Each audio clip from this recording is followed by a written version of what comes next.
La disparition précoce de sa fille aînée, Léopoldine, laisse Victor Hugo inconsolable.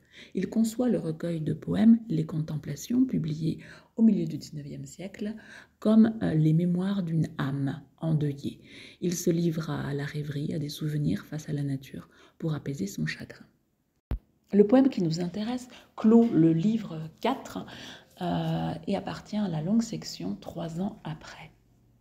Pendant que le marin, qui calcule et qui doute, demande son chemin aux constellations, pendant que le berger, l'œil plein de vision, cherche au milieu des bois son étoile et sa route, pendant que l'astronome, inondé de rayons, pèse un globe à travers des millions de lieues, moi, je cherche autre chose en ce ciel vaste et pur. Mais que ce saphir s'offre est un abîme obscur.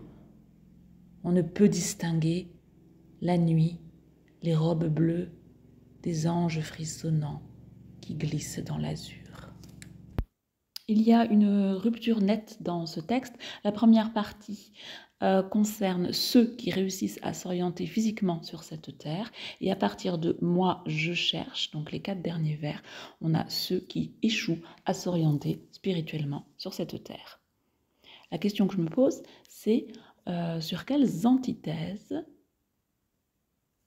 est fondée la détresse du poète face au deuil. La première antithèse s'exerce dans l'opposition entre 3 métiers, le marin, le berger et l'astronome, et puis le jeu lyrique. Les 3 métiers sont envisagés de manière à mettre en valeur leurs points communs. Le marin, le berger, l'astronome sont présentés chacun dans un distique, c'est-à-dire un ensemble de 2 vers, avec une syntaxe strictement parallèle. D'abord un complément de temps, ensuite une apposition, le verbe d'action qui est au 2e vers, le COD et le complément de lieu. Les points communs, quels sont-ils? Eh bien, c'est leur capacité à ces 3 métiers à s'orienter. On le voit tout de suite avec la méthode du marin qui calcule et qui doute. Il utilise des instruments de mesure pour se repérer en haute mer. Je note immédiatement la régularité de tous ces vers qui ont une césure à l'hémistiche, alors parfois marquée par une virgule, pendant que le marin, pour le premier vers du distique, ou bien alors par une levée naturelle, demande son chemin aux constellations. Cette division en 6-6 montre finalement une force, une régularité, quelque chose qui est fiable. Ce sont des personnages, des métiers qui illustrent ici par la seule métrique leur force. Je note également une allitération en « que », calcul qui doute avec des percussions. Alors qui sait, est-ce le claquement des vagues sur la coque du navire? Les sons qui suivent en on, ces nasales sont beaucoup plus doux.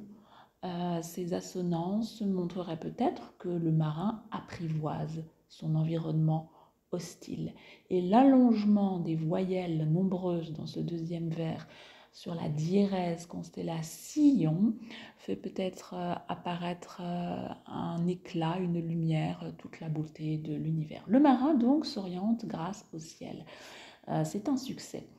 Voyons voir pour le berger. Alors le marin, c'était un métier de la mer. Je n'oublie pas que Hugo, quand il écrit Les Contemplations, est en exil politique dans les îles anglo-normandes. Il est face à l'océan Atlantique et il voit ce monde habité de puissances menaçantes. Donc le ciel est bien sûr ce qu'il regarde. Seul sur son île, c'est un exil spirituel aussi. Le berger, c'est un métier plus rural, mais on pense immédiatement au bon pasteur, au bon berger responsable qui protège ses bêtes et qui est à l'image du Christ. L'œil plein de vision, alors cette hémistiche peut interroger puisque l'œil, en fait, il ne s'agit pas seulement de l'organe ici, il s'agit du sens de l'orientation et sans doute de l'instinct. plein de visions. Le mot vision pourrait renvoyer à des hallucinations, d'autant qu'on apprend juste après qu'il est dans les bois la nuit. Donc effectivement, il pourrait mal y voir, mais en fait, les visions ne le perturbent pas. Les obstacles qui sont la nuit, les feuillages qui obstruent la visibilité vers le ciel, eh bien, ne sont pas des problèmes. Il arrive à les vaincre. Donc, deuxième victoire d'un métier qui apprivoise la nature, l'adversité. Le troisième héros, c'est l'astronome, inondé de rayons. Donc on pourrait à nouveau penser qu'il va succomber, qu'il est troublé. Inondé de rayons, on remarque que la formule est très curieuse, parce que inondé, c'est l'élément liquide et le rayon, c'est l'élément du feu. On a deux éléments ici qui sont confondus. On est face à une figure de style qui s'appelle une synesthésie, une confusion des sens, une perception lyrique et sensible du monde. Qui pourrait montrer que l'astronome également va se laisser abuser par non seulement la beauté de l'univers, de la galaxie, mais aussi par des calculs, des équations extrêmement complexes, parce qu'il a trop de chiffres sous les yeux. Et bien cette complexité à nouveau est vaincue, puisqu'on a à nouveau ce verbe d'action à la ligne pèse un globe. Alors un globe, il s'agirait ici d'une étoile. Il s'agit tout simplement des calculs scientifiques. Il est en train d'estimer la circonférence, l'orbite dans ce rassemblement d'étoiles de la Voie lactée, qui est composé de milliards d'étoiles. Et bien c'est un succès aussi, puisque ces millions de lieues, de kilomètres, ne sont pas un obstacle, il y parvient. Alors je note quelque chose qui est particulièrement perturbant, c'est à ce moment-là que je me rends compte que ces distiques très rigoureux, composés de 6 syllabes répétées, sont en fait disposés sur un quintile, 5 vers, qui est une strophe extrêmement rare, surtout pour le champion de la métrique qu'est Victor Hugo. Et en fait, on a un contre-rejet, c'est-à-dire un vers qui est placé sur le quintile suivant, qui donc n'a rien à faire là, qui crée un déséquilibre assez inquiétant. C'est un petit peu comme si on avait un écartèlement rythmique, un grand écart. Et alors à la réflexion, on remarque bien que c'est l'astronome qui accomplit une prouesse, un exploit.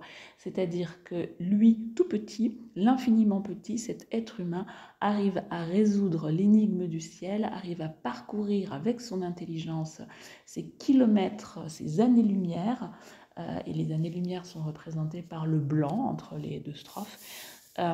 Et Hugo a voulu certainement montrer que malgré cette nature déséquilibré, avec des rythmes impairs, déstabilisants, donc ce fameux quintile, et bien voici 3 métiers qui arrivent à maîtriser ces forces. Et c'est ici que s'arrête la première partie. Cependant, la phrase n'est pas terminée. La deuxième partie commence à moi. On a une antithèse ici entre les métiers. Et ce moi est là, dans la même phrase, en opposition aux métiers qui ont réussi à apprivoiser le monde.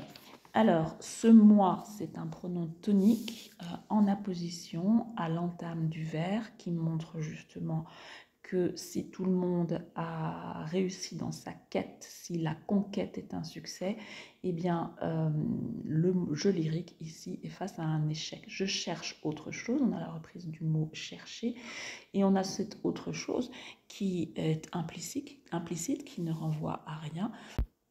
On sait déjà par la thématique du recueil que cette autre chose, ça pourrait être sa fille qui l'a perdue, mais le lecteur est invité, grâce à cette petite tension dramatique, à poursuivre sa lecture en ce ciel vaste et pur. Donc, comme les 3 métiers qui observaient le ciel, Victor Hugo regarde le ciel qu'il qualifie avec 2 termes mélioratifs, vaste, ça illustre ici la beauté, et la pureté, la clarté, c'est-à-dire on peut déchiffrer dans ce ciel. C'est en tout cas ce qu'ont réussi à faire les personnages précédents. Le mais montre que ça va être effectivement un échec pour Victor Hugo. Et alors là, on a Victor Hugo qui maugré, qui râle, qui a un cri du cœur, c'est un dépit, c'est une révolte, c'est une colère. Mais que ce saphir sobre est un abîme obscur, les sons sont nombreux. Saphir sobre, allitération en S, br, abîme obscur, allitération en ab, ob, et avec un et au milieu qui pose finalement une équation, saphir sobre égale abîme obscur. Certes, le ciel est beau, il a la couleur d'une pierre précieuse, mais il est minéral, c'est-à-dire qu'il est impénétrable. Sobre, ça veut dire qu'il est vide. Abîme, alors c'est un renversement, c'est ça aussi l'antithèse, c'est que le ciel est un gouffre et qu'il est indéchiffrable. On se souvient ici de la phrase du Christ, « Mon Dieu, pourquoi m'as-tu abandonné ?» Dieu ne donne pas de réponse. Il ne donne pas de réponse à quoi? Eh bien, à la perte de Léopoldine. Le pronom indéfini « on » reprend le jeu. Victor Hugo universalise le sentiment de ceux qui vivent un deuil. Le repère qui est important pour un chrétien qui a perdu quelqu'un de cher, eh bien, c'est le ciel, bien sûr, et puis c'est la présence d'anges qui voyagent dans le ciel. Robe bleue, on pense à l'iconographie médiévale des enluminures, où effectivement, les anges portaient des robes bleues, les anges asexués, qui imitaient la voûte céleste. Robe bleue avec une allitération en B qui reprend abîme obscur. En fait, c'est un vœu ici. Victor Hugo aimerait tellement que cet abîme obscur soit habité de robe bleue. Et puis, les voir serait un privilège, mais les entendre, ce serait déjà bien, puisque frissonnant. Ange, azur, on a une allitération ici qui glisse, qui est une harmonie imitative, qui le son imite le sens. Et on termine donc par une plainte, par une élégie. La robe bleue, synecdoque des anges et puis de Léopoldine, puisque Léopoldine est dessinée très souvent dans le recueil par cette robe qui passe en froufroutant dans le bureau du grand homme qui est occupé à travailler et qui entend cette présence charmante auprès de lui, de son enfant. Cette robe n'est plus au rendez-vous. Il n'y a plus que le pouvoir de la poésie pour convoquer les disparus. En somme, ce poème est traversé par des antithèses thématiques qui opposent ceux qui ont un sens dans leur vie parce qu'ils se repèrent dans l'espace et ceux qui ont perdu le sens de leur vie parce qu'ils ont perdu leur repère, parce qu'ils vivent un deuil. Il y a des antithèses sonores entre ce « je » qui émaille le poème, qui peut-être signifie le grouillement de l'univers que les hommes apprivoisent, et puis ce « b » qui est sobre et qui illustre la perte.